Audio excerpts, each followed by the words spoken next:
আসসালামু আলাইকুম। সবার জন্য দোয়া করি সবাই ভালো থাকেন। আপনাদেরকে আজকে ছোট্ট একটা কথার কথা মনে করে দেই, যা সবাই জানেন তবে মানেন না দেখেন এটার আমল কি হয় বা এটার ফায়দা কি হয়। আল্লাহ রসুল বলতেছেন, যে বান্দা প্রত্যেকটা কাজ শুরু করার আগে বিসমিল্লাহির রহমানির রহিম বলবেন, তার কাজকে আল্লাহ তাআলা সহজ করে দিবেন। তাহলে আমরা প্রত্যেকটি কাজের আগে অবশ্যই বিসমিল্লাহির রহমানির রহিম বলবো, এবং কি প্রত্যেকটা কথা বলার আগে ইনশাআল্লাহ বলে আমরা কাজটা শুরু করব। যেরকম আমি বলতেছি যে আমার তো শনিবার থেকে ছুটি শেষ, শনিবারের দিন ঢাকায় যাইতে হবে, এটা কিন্তু আল্লাহর মতো বলা হইল না। যদি সহি সালামতে আল্লাহর জিম্মায় আসতে চান তাহলে অবশ্যই বলবেন, ইনশাআল্লাহ শনিবারের দিন আমি ঢাকায় চলে যাব, ইনশাআল্লাহ আমি শনিবারে উমুকের আত্মীয়র বাসায় যাব, ইনশাআল্লাহ আমি শনিবারে বিয়ে খাইতে যাব, ইনশাআল্লাহ আমি শনিবারে ডাক্তার দেখাইতে যাব, ইনশাআল্লাহ আমি শনিবারে এই কাজ করব ওই কাজ করব। প্রত্যেকটা কথার আগেই যদি ইনশাআল্লাহ বলতে পারেন এবং কি কাজ শুরু করার আগে বিসমিল্লাহ বলতে পারেন, তাহলে অবশ্যই আল্লাহ তাআলার রহমত বরকত আপনার জন্যই। প্রত্যেকটা কথাতেই বলবেন ভালো কথাগুলো, তাহলে এই কথাগুলো আল্লাহ তাআলার বলা হয়ে যাবে। তাহলে আল্লাহ তাআলা আপনার সকল কাজের জিম্মাদারি নিয়ে নেবেন এবং কি সকল কাজের জিম্মাদারি হয়ে যাবেন আল্লাহ তাআলা। তাহলে ইনশাআল্লাহ আমরা প্রত্যেকটা কথার আগেই ইনশাআল্লাহ বলবো, কাজ শুরু করাতে বিসমিল্লাহ বলবো। আমি আরেকটা কথা আপনাদেরকে বলেছিলাম যে সবাই সব সময় নিজের শরীরটাকে পবিত্র রাখবেন। কেন পবিত্র রাখবেন? আমি আজকে আছি নারায়ণগঞ্জ, আমি থাকি হইল উত্তরা হাউস বিল্ডিং বা উত্তরা বা বিএনএস, যাই যে নামে ভালো চিনেন বা বুঝেন। তে আমি যদি এই জায়গায় গাড়ি নিয়ে আসছি, আমি কিন্তু জানি না যে আমি গাড়িটা ঠিক মতো চালায় যাইতে পারবো কিনা। এটা আমি না, আপনারাও কেউ বলতে পারবেন না যে আপনারা একটা জায়গায় চলে আসছেন, এই জায়গা থেকে ফিরতে পারবেন কিনা। তবে আশা করা যায় যে আমি ভালোভাবে ফিরতে পারবো যদি আমার শরীরটা পাক পবিত্র অবস্থায় থাকে। তাহলে কি হবে? পাক পবিত্র অবস্থায় থাকলে আপনি ভালোভাবে যাইতে পারবেন, এটা কোনো কথা? এটা সবাই কিন্তু বলতে পারেন যে এটা কোনো কথা। হ্যাঁ, এটাই কথা। কেন জানেন? আপনি যখন উযু করবেন, আল্লাহ তাআলা আপনার শরীরটাকে শীতল করে দিবে, মাথা গরম থাকলে মাথাটাকে ঠান্ডা করে দিবে, দুশ্চিন্তায় থাকলে আপনাকে দুশ্চিন্তা থেকে মুক্ত করে দিবে, আপনার শরীরে অস্বস্তি ভাব চলে আসলে স্বস্তি ভাব আল্লাহ তাআলা নিয়ে এসে দিবে, এবং কি আপনার ইচ্ছা ভালো লাগতেছে না, অনিচ্ছা গাড়ি চালাইতে, আল্লাহ তাআলা আপনাকে ইচ্ছা নিয়ে এসে দিবে। খালি এটা গাড়ির ব্যাপার দিয়ে আমি বুঝাইলাম, আমার দিক দিয়ে আমি বুঝাইলাম। এটা সব কিছুতেই আপনি যেই জায়গায় যান না কেন, ধরেন আজকে আপনি আপনার বাড়ি থেকে একটা আত্মীয় বাড়িতে যাবেন, তবে গাড়ি দিয়ে যানবাহন করা লাগবে বা আপনি হেঁটে যান বা যেভাবে যান আপনার যাওয়ার ইচ্ছা, তো অবশ্যই ওই অবস্থায় আপনি উযু করে নেবেন। এবং কি আমার সর্বশেষ কথা এবং কি সর্বশুরুটাই এটা যে সব সময় নিজের শরীরকে পাক পবিত্র রাখবেন। শুনেন, আল্লাহ রাসূল বলতেছেন যে ওই বান্দা মৃত্যুর খুব কম কষ্ট হবে।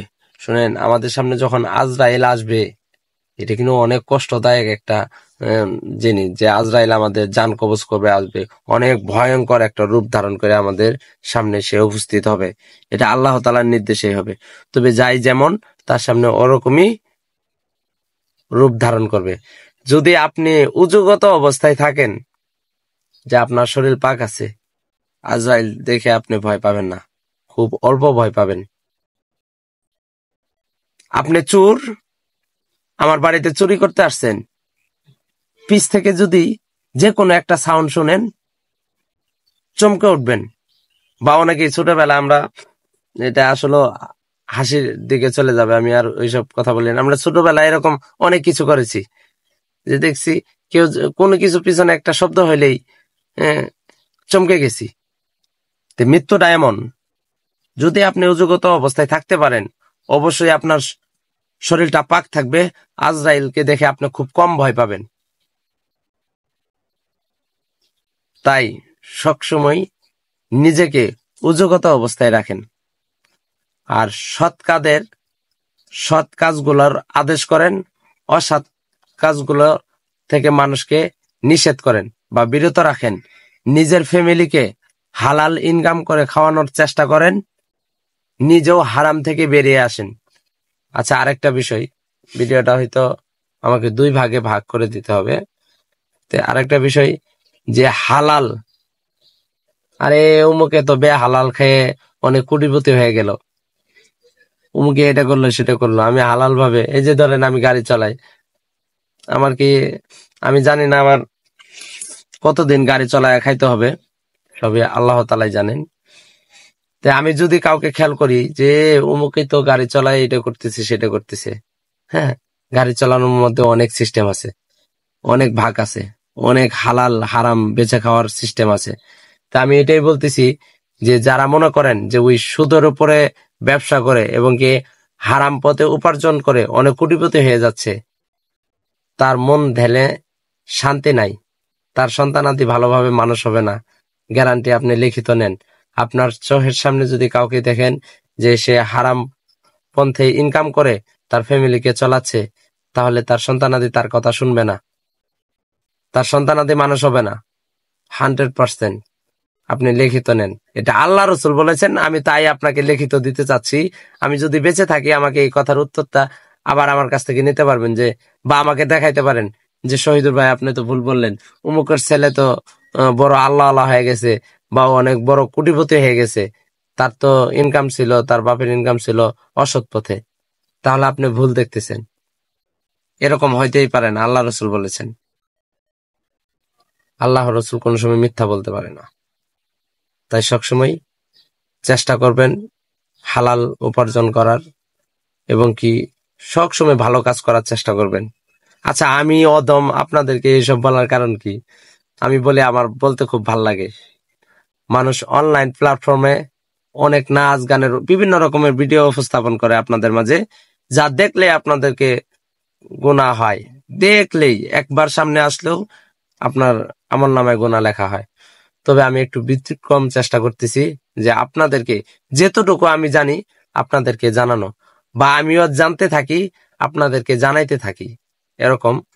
তাই আমার জন্য দোয়া করবেন, আল্লাহ তাআলা যেন আমাকে যতদিন দুনিয়াতে হায়াত দিয়ে রেখেছেন যেন সুস্থ সফল রাখেন। তবে কাউকে উর্ফে থেকে ভালো মনে করে তার ভিতরটাকে কোনো সময় ভাববেন না এমন যে সে এরকম ওরকম, এটা যদি ভাবেন তাহলে ভুল ভাববেন। আমি কোন কথার কথা বলে সে অবশ্যই হয়তো বুঝেছেন। তাই সবাই সবার জন্য দোয়া করবেন, বা যাই যে অবস্থায় থাকেন আল্লাহ তাআলার কাছে শুকরিয়া আদায় করবেন। আলহামদুলিল্লাহ, আলহামদুলিল্লাহ।